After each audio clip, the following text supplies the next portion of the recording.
Hello అండి. నా పేరు డాక్టర్ పవన్ కుమార్ రుద్రపట్ల. నేను consultant neurologist Medicover hospital MVP Visakhapatnam. ఈరోజు స్ట్రోక్ గురించి ఒక 10 నిమిషాలు మాట్లాడుకుందాం. స్ట్రోక్ అనేది మెదడుకి వచ్చే వ్యాధి. ఏదైనా అవయవానికి శరీరంలో రక్తం సరఫరా తగ్గినప్పుడు ఆ అవయవానికి కొంత డ్యామేజ్ అనేది జరుగుతుంది. ముఖ్యంగా ఇందులో గుండె, మెదడు చాలా ముఖ్యమైనవి. ఎందుకంటే దీనికి జరిగిన డ్యామేజ్ వల్ల ప్రాణానికి కూడా ప్రమాదం కలగవచ్చు. మెదడుకి సరఫరా చేసే రక్తనాళాల్లో ఏమైనా అడ్డంకులు వచ్చినప్పుడు మెదడుకి రక్తం సరఫరా అనేది తగ్గుతుంది. రక్తం సరఫరా ఎందుకు ఇంపార్టెంట్ అంటే మెదడుకి పోషకాలను తీసుకువెళ్ళడానికి కానీ లేకపోతే వ్యర్థాలని మెదడు నుంచి మళ్ళీ వెనక్కి తీసుకువెళ్ళిపోవడానికి కానీ రక్తం సరఫరా అనేది చాలా ముఖ్యం. ఎప్పుడైతే ఈ రక్తం సరఫరా అన్నది ఆగిందో మెదడుకి డ్యామేజ్ జరుగుతుంది. దీంట్లో టైం అన్నది చాలా ఇంపార్టెంట్. ఎందుకంటే రక్తం సరఫరా ఆగిపోయినప్పుడు మెదడులో ప్రతి నిమిషానికి ఇంచుమించుగా 19 లక్షల న్యూరాన్స్ అంటే మెదడులో ఉండే కణాలు డ్యామేజ్ అవుతాయన్నమాట. ఈ న్యూరాన్స్ అనేవి రీజనరేషన్ ఉండదు, అంటే మళ్ళీ అవి పునరుత్పత్తి అవ్వవు. అందువలన ఈ డ్యామేజ్ పర్మనెంట్గా ఉంటుంది. మెదడులో ప్రతి భాగానికి ఒక్కొక్క ఫంక్షన్ ఉంటుంది. ఒక భాగం ఒకవైపు చెయ్యి కాలు పనిచేయడానికి, ఒక భాగం మాట్లాడడానికి, ఒక భాగం చూపుకు, ఇలా రకరకాల ఫంక్షన్స్ ఉంటాయి. సో మెదడులో ఏ భాగం ఎఫెక్ట్ అయ్యిందన్న దాన్ని బట్టి పేషెంట్కి ఆయా లక్షణాలు వస్తూ ఉంటాయన్నమాట. ఈ మధ్యకాలంలో భారతదేశంలో స్ట్రోక్ అనేది చాలా ఎక్కువగా పెరిగిపోయింది. ఇంతకుముందు పెద్దవాళ్ళలో ఎక్కువగా వచ్చేది. ఈ మధ్య 30 ఏళ్ల వాళ్ళు, 20 ఏళ్ల వాళ్ళలో కూడా మెదడుకి సంబంధించిన స్ట్రోక్ కానీ గుండెపోటు కానీ చాలా ఎక్కువగా వస్తున్నాయి. ఇవి లైఫ్ స్టైల్లో వచ్చిన మార్పుల వల్ల అవ్వచ్చు, లేకపోతే ఫుడ్లో వచ్చిన మార్పుల వల్ల, అడల్టరేటెడ్ ఫుడ్ ఐటమ్స్ వల్ల, పొల్యూషన్ వల్ల కూడా కావచ్చు. సో ముఖ్యంగా మనం పెద్దవాళ్ళలో షుగరు, బీపీ ఉన్నవాళ్ళు, లేకపోతే పొగాకు యూజ్ చేసేవాళ్ళు, గుండె సమస్యలు ఉన్నవాళ్ళు, రోజు ఎక్సర్సైజెస్ లేకుండా సెడెంటరీ లైఫ్ స్టైల్, ఒబేసిటీ, ఇవన్నీ రిస్క్ ఫ్యాక్టర్స్గా పరిగణిస్తాం. వీటితో పాటు చిన్నవాళ్లలో గుండెకి సంబంధించిన వ్యాధులు, లేకపోతే జన్యుపరంగా రక్తం ఎక్కువగా గడ్డకట్టే వ్యాధులు ఉన్నా కూడా ఈ స్ట్రోక్ అనేది చిన్నవాళ్లలో కనిపిస్తూ ఉంటుందన్నమాట.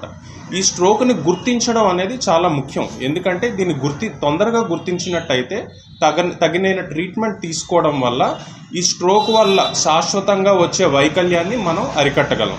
స్ట్రోక్ నేను చెప్పినట్టుగా ఈ రక్తం సరఫరా ఆగడం వల్ల వస్తుంది. దానికి ఎంత తొందరగా ట్రీట్మెంట్ ఇస్తే అంత మంచిది. సో స్ట్రోక్ని గుర్తించడం అనేది చాలా ముఖ్యం. అందుకే స్ట్రోక్ తాలూకా లక్షణాల మీద అవగాహన నార్మల్ జనరల్ పాపులేషన్లో కూడా చాలా అవసరం అన్నమాట. ముఖ్యంగా ఫాస్ట్ అంటే ఎఫ్ అంటే మూతి ఒక పక్కకి లాగడం, ఫేస్లో వచ్చే ఫీచర్స్. ఆమ్ అంటే ఆమ్ అంటే ఒకవైపు చెయ్యి కానీ కాలు కానీ బలం తగ్గడం, లేకపోతే సడన్గా స్పర్శలో వచ్చే మార్పులు వచ్చిన. ఎస్ అంటే స్పీచ్ అంటే మాట ముద్దగా రావడం, లేకపోతే మాట సరిగ్గా బయటికి రాకపోవడం. టీ అంటే టైం. సో ఇలాంటి లక్షణాలు గుర్తించిన అయితే టైం వేస్ట్ చేయకుండా తొందరగా డాక్టర్ని కలిసినట్టయితే దీనికి తగిన ట్రీట్మెంట్ తీసుకుని పర్మనెంట్ డ్యామేజ్ లేకుండా దానికి మనం చికిత్స ఇవ్వగలం. రెండోది ఏంటంటే చూపులో సడన్గా ఒకవైపు కనిపించకపోయినా, బ్యాలెన్స్ తగ్గినా, ఇలాంటివి కూడా స్ట్రోక్ తాలూకా లక్షణాలుగా మనం పరిగణించవచ్చు. ఇప్పుడు ఈ స్ట్రోక్ తాలూకా లక్షణాలు కనిపించినట్టయితే ముందుగా ఇచ్చే ట్రీట్మెంట్ ఏముంటుంది? ట్రీట్మెంట్ ఏంటంటే మొదటి 4.5 గంటల్లో కొన్ని ఇంజెక్షన్స్ ఉంటాయి. ఈ ఇంజెక్షన్స్ ఇవ్వడం వల్ల ఆ క్లాట్ ఏదైతే ఉందో అది క్లియర్ అయిపోయే అవకాశాలు ఉంటాయన్నమాట. అలాగే మొదటి 24 గంటల్లో ఏదైనా పెద్ద రక్తనాళంలో అడ్డంకి ఉన్నట్టయితే దాన్ని గుర్తించి దానికి వైర్ వేసి ఆ అడ్డంకిని తొలగించడం వల్ల కూడా స్ట్రోక్ని మనం మళ్ళీ రివర్స్ చేసే అవకాశాలు ఉంటాయి. కాకపోతే ఇవన్నీ చేయడానికి మనం వెళ్ళే హాస్పిటల్లో ఈ సౌకర్యాలన్నీ ఉండాలి. అంటే సిటీ స్కాన్ కానీ ఎంఆర్ఐ స్కాన్ కానీ ఉండాలి. దాన్ని వెంటనే చూసి రిపోర్ట్ ఇవ్వగల రేడియాలజిస్టులు ఉండాలి. అలాగే ఈ స్ట్రోక్ తాలూకా ట్రీట్మెంట్ ఇవ్వడానికి న్యూరాలజిస్టులు ఉండాలి.